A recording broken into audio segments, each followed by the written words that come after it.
Déjà, ce bras de fer États-Unis-Chine. Alors, sur le bras de fer, il y a eu, depuis notre dernière émission, plutôt une bonne avancée dans ce dossier, puisqu'il y a eu un accord de principe, une trêve annoncée entre les deux pays, qui se donne 3 mois pour négocier, sans s'envoyer des tweets à la figure. Vous voyez de qui je parle, je pense. C'est signé. Et pourtant, en fait, il a envoyé des tweets, mais cette fois colorés différemment. C'est dire en fait que le ton s'apaise énormément en fait sur ce dossier-là. Le choix en fait pour les Britanniques, c'est est-ce qu'il vaut mieux sortir de l'Europe sans deal ou sortir avec deal. De toute façon, ils sortiront le 29 mars. Bon, c'est ce que dit Theresa May. Mon deal est peut-être imparfait, mais il est mieux que no deal, pas de deal. Voilà, c'est sûr que le deal ne leur convient pas parfaitement, mais le no deal est catastrophique sur le plan économique et même sur le plan politique, je pense. L'Italie s'avance dans le bon sens. On en parle un petit peu moins finalement, du coup, depuis les Quand on Gilets n'en parle jaunes. pas, c'est que ça va bien. C'est vrai. Ça va mieux, en fait, ils sont pas loin d'un accord, ils étaient sur le plan de signer un accord, la Commission européenne leur demande un petit effort supplémentaire, mais ils sont vraiment pas loin. Ils ont fait de gros efforts, ils ont présenté un déficit de 2%, on est un petit peu plus en France, hein, je vous rappelle. On va être au-dessus de 3%. On va être près de 3,2% depuis les annonces depuis, c'est Macron. presque cet épisode Gilets jaunes, ça aura des stigmates sur les marchés, sur l'économie. Alors ça en a eu un petit peu, effectivement, puisque on a bien vu qu'il y a un impact sur la croissance, sur l'économie réelle. Ça, tout le monde peut le constater de manière qualitative. On va voir ce que la Banque de France va sortir comme chiffre, mais si on regarde précisément, il semblerait que la croissance sur le mois de décembre serait négative. Sur le seul mois de décembre, peut-être que globalement, comme elle présente une croissance sur un trimestre entier, peut-être qu'elle sera quand même positive. On parle de plus 0,2. On va en fait proposer une solution qui permet aux parents de réduire une partie de leur imposition, notamment l'imposition sur les revenus et l'imposition sur la fortune immobilière.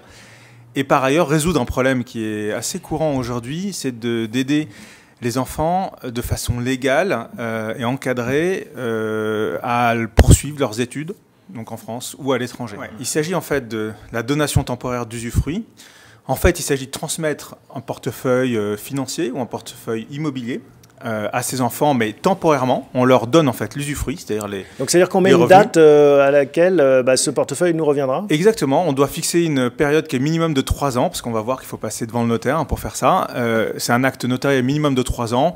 Si on considère que la durée des études est en moyenne pour les études longues 5 ans, on peut considérer qu'une donation d'usufruit temporaire de 5 ans peut couvrir les besoins d'accompagnement financier d'un enfant. On va le voir sur un tableau que vous nous avez apporté qui résume tout ça. Et petit tableau qui l'indique. On va voir ce petit calcul. Donc un portefeuille de SCPI de 400 000 euros permet de dégager un revenu annuel de 18 000 euros, soit 1 500 euros par mois pour l'étudiant. Je rappelle juste le fait que si on veut encore procéder à une telle opération avant le 31 décembre, on a intérêt à le faire parce que c'est au 1er janvier que la photo est prise sur votre patrimoine, notamment au niveau de la déclaration d'IFI qui sera faite en juin, mais c'est la photo au 1er janvier qui compte. Donc, pour le dire de façon encore plus abrupte, si une compagnie d'assurance française fait faillite, votre contrat disparaît. Si c'est le cas, si votre compagnie, ce qu'on ne vous souhaite pas, luxembourgeoise fait faillite, les actifs qui sont logés dans ce contrat d'assurance vie me reviennent.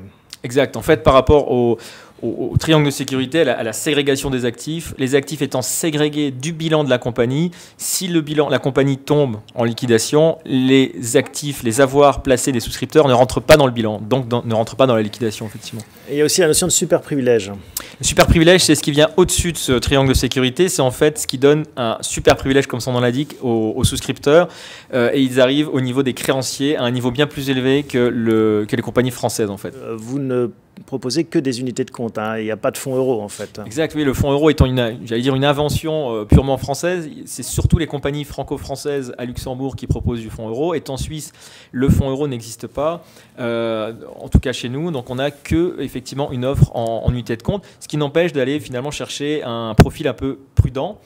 Oui, parce que par les temps qui courent, c'est moins vendeur du coup. Oui, exact. C'est vrai qu'on avait fait cet effet aussi en disant, effectivement, les souscripteurs me disent souvent, moi je parle les marchés qui sont un petit peu volatiles, je préfère avoir un fonds euro pour me sécuriser.